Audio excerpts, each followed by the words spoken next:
Hello बच्चों, कल हमने कक्षा 6 के पाठ 1 का एक पैसेज देखा था। अब हम उससे आगे पढ़ेंगे।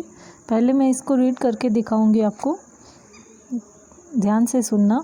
ए tall but a man of the tiniest size, he had a little wool shirt with old fashioned breeches and a high tall hat, much like a witch's. He yelled, "Save me! Don't give me back to that cat. I will grant you a wish. I promise you that." Patrick could not believe how lucky he was. Here was the answer to all of his problems. So he said, "Only if you do all my homework till the end of the semester, that's 35 days. If you do a good enough job, I could even get AS." The little man's face wrinkled like a dishcloth thrown in the hamper. He kicked his leg and doubled his fist, and he grimaced and scowled and pursed his lips. "Oh, am I cursed? But I will do it." देखो, इससे पहले हमने पढ़ा था कि Patrick जो है उसे होमवर्क करना पसंद नहीं है और इसके लिए वो बहुत सारे बहाने ढूंढता है। तभी एक दिन वो देखता है कि उसकी जो बिल्ली है वो एक छोटी सी डॉल से खेल रही होती है और वो उस डॉल को पकड़ लेता है। अब हम इससे आगे पढ़ेंगे। वो जो डॉल होती है वो एक्चुअली में गुड़िया नहीं होती है, एक छोटा सा आदमी होता है। यहाँ से हम स्टार्ट करेंगे। A tall but a man of tiniest size. यहाँ आया ना शब्द टीनिएस्ट। टीनी का मतलब होता है बहुत छोटा, है ना। टीनिएस्ट का मतलब होता है सबसे ज़्यादा छोटा।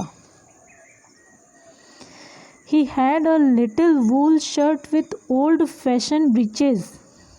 ओल्ड फैशन ब्रीचेज, उसने एक छोटा सा वूल शर्ट यानी ऊन का शर्ट पहना हुआ है और एक पुराने फैशन का, पुराने रहन सहन का एक पजामा पहना हुआ है। ब्रीचेज का मतलब होता है पजामा।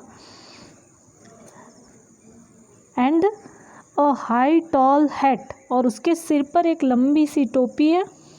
लाइक अ विचेस, जैसे चुड़ैल होती है ना, विच का मतलब होता है चुड़ैल। चुड़ैल जैसी टोपियाँ पहनती है वैसी ही उसने एक टोपी पहन रखी है उस छोटे से आदमी ने, जो गुड़िया जैसा दिखता है। ही येल्ड, वो छोटा सा आदमी ज़ोर से चिल्लाता है। येल्ड का मतलब होता है ज़ोर से चिल्लाना। सेव मी, मुझे बचाओ। Don't give me back to that cat, मुझे वापस उस बिल्ली को मत सौंपना। I will grant you a wish, मैं तुम्हारी एक इच्छा पूरी करूँगा। आई प्रॉमिस यू दैट, मैं इसके लिए तुम्हें वादा करता हूँ। प्रॉमिस का मतलब होता है वादा करना और विश का मतलब होता है इच्छा। Patrick could not believe how lucky he was. Patrick को विश्वास नहीं होता है। बिलीव का मतलब होता है विश्वास करना। पैट्रिक को विश्वास नहीं होता है कि वो कितना लकी है। लकी का मतलब भाग्यशाली है। Here was the answer to all of his problems, उस आदमी के पास उसकी सारी समस्याओं का हल मिल गया उसे, है ना। प्रॉब्लम्स का मतलब होता है समस्याएं। उसकी समस्या क्या थी? वो होमवर्क नहीं करना चाहता था, है ना। और क्योंकि उस आदमी ने, उस छोटे से गुड्डे ने उससे कहा कि वो उसकी एक इच्छा पूरी करेगा, तो उसे अपनी सारी समस्याओं का हल मिल गया। सो ही सेड, तो फिर उसने कहा, only if you do all my homework till the end, अगर तुम मेरा सारा होमवर्क कर देते हो till the end of the semester, जब तक मेरा सेमेस्टर, स्कूल का जो अर्ध सत्र है वो ख़त्म नहीं होता, तब तक तुम मेरा सारा होमवर्क कर देते हो। दैट 35 डेज, जो कि 35 दिन का है। If you do a good enough job, अगर तुम अच्छे से मेरा काम करोगे। इनफ का मतलब होता है पर्याप्त और जॉब का मतलब होता है कार्य। अगर तुम अच्छे से मेरा काम करोगे, I could even get S, तो मुझे परीक्षा के अंदर एस मार्क मिलेंगे।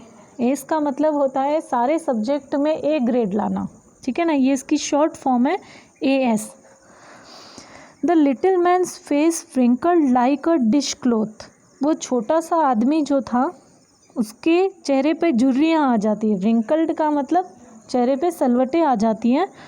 लाइक डिश क्लोथ, जैसे बर्तन मांजने मांजने का जो कपड़ा आता है ना, जिस पे सिलवटें आती हैं, उसी की तरह उसके चेहरे पे सिलवटें आती है और ऐसा लगता है जैसे उस बर्तन मांजने के कपड़े को किसी हैम्पर का मतलब होता है पिटारा, टोकरी, उसमें डाल दिया है।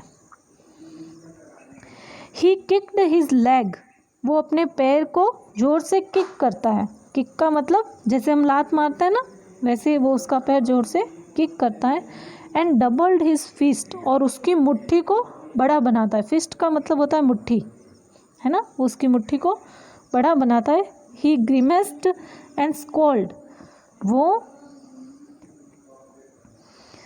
वो उसके चेहरे पे अजीब अजीब तरह के तेवर लाता है ना। ग्रीमेस्ड का मतलब होता है मुंह बनाना। ग्रीमेस्ड का मतलब क्या होता है? मुंह बनाना, अजीब अजीब तरीके से मुंह बनाता है। और स्कॉल्ड का मतलब होता है तेवर दिखाता है। पर्स्ड हिज लिप, पर्स का मतलब होता है सिकोड़ना, वो उसके होठों को सिकोड़ता है। ओह आई एम कर्स्ड, उसको लगता है जैसे उसको कोई शाप दे दिया है। कर्स्ड का मतलब होता है शाप देना, यानी उसे ये बुरा लगता है कि मुझे इसका होमवर्क करना पड़ेगा। But I will do it, फिर वो कहता है लेकिन मैं ये करूँगा। इस पैसेज के मीनिंग यहाँ पर लिखे हुए हैं, आपको ये मीनिंग पढ़ने हैं और याद करना है और लिखने भी हैं, और इनको वापस पार्ट पढ़ते हुए इन मीनिंग्स को इसके साथ में देखना है।